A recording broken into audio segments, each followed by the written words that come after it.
बच्चे थे। बेटी का नाम गुड़िया और बेटे का नाम कुकू था। वो अपने घर खुशी खुशी रहते थे। मम्मा, आपको भाई से ज्यादा प्यार है या मुझसे?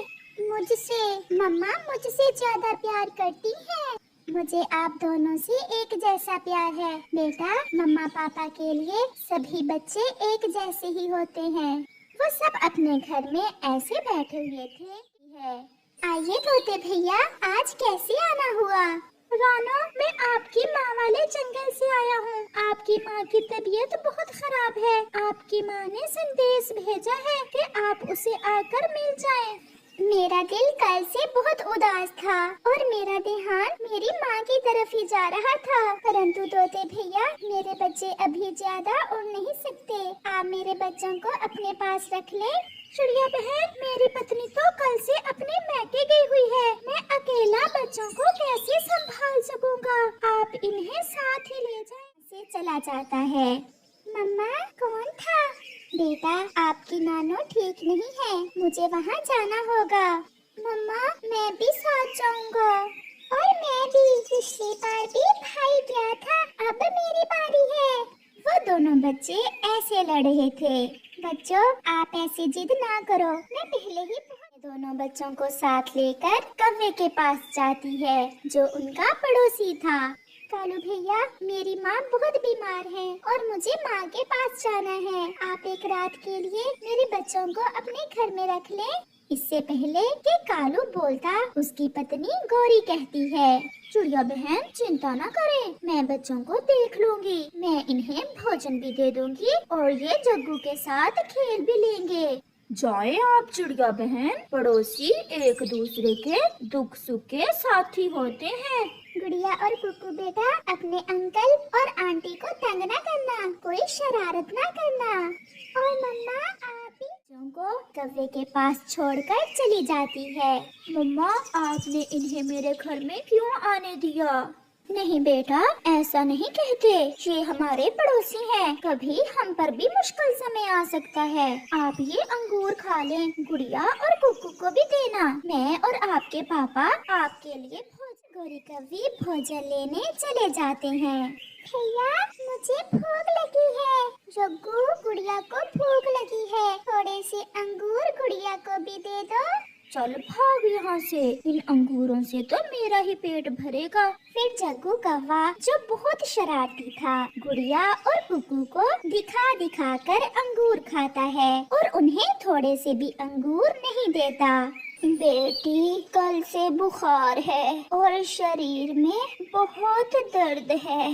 माँ जी, मुझे तो तोते भैया ने आपका संदेश दिया।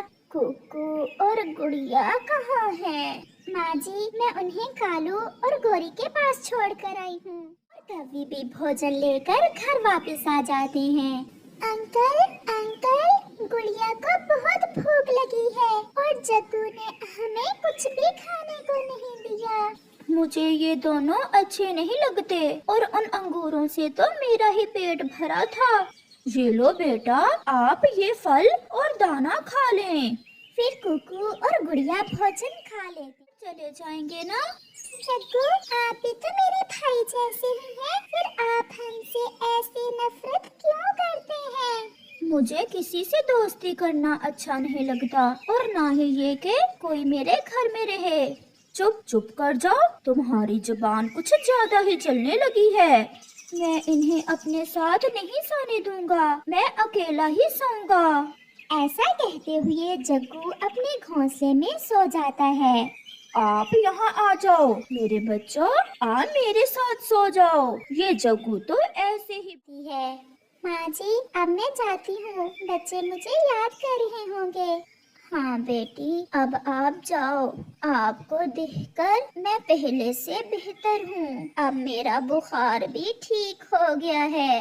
माँ, दवा समय पर लेना और अपना ख्याल रखना।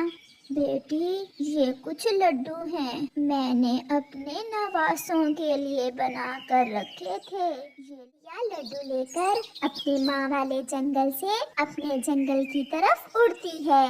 मम्मा आ गई, मम्मा आ गई। मम्मा मम्मा, जग्गू ने मुझे भोजन भी नहीं खाने दिया था और मुझे मारा भी था। कोई नहीं बेटी, बड़े भाई मार ही लेते हैं।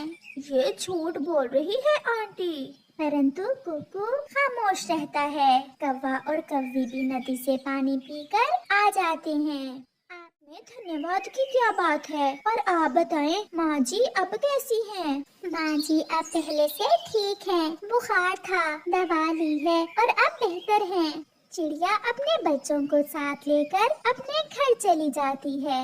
शाम होने को थी। आसमान पर गहरे बादल छा जाते हैं। बादल जोर से बरसता है और तेज बारिश शुरू हो जाती है। ये भेजे हैं क्या गुड़िया के लिए? मेरे लिए भेजे हैं।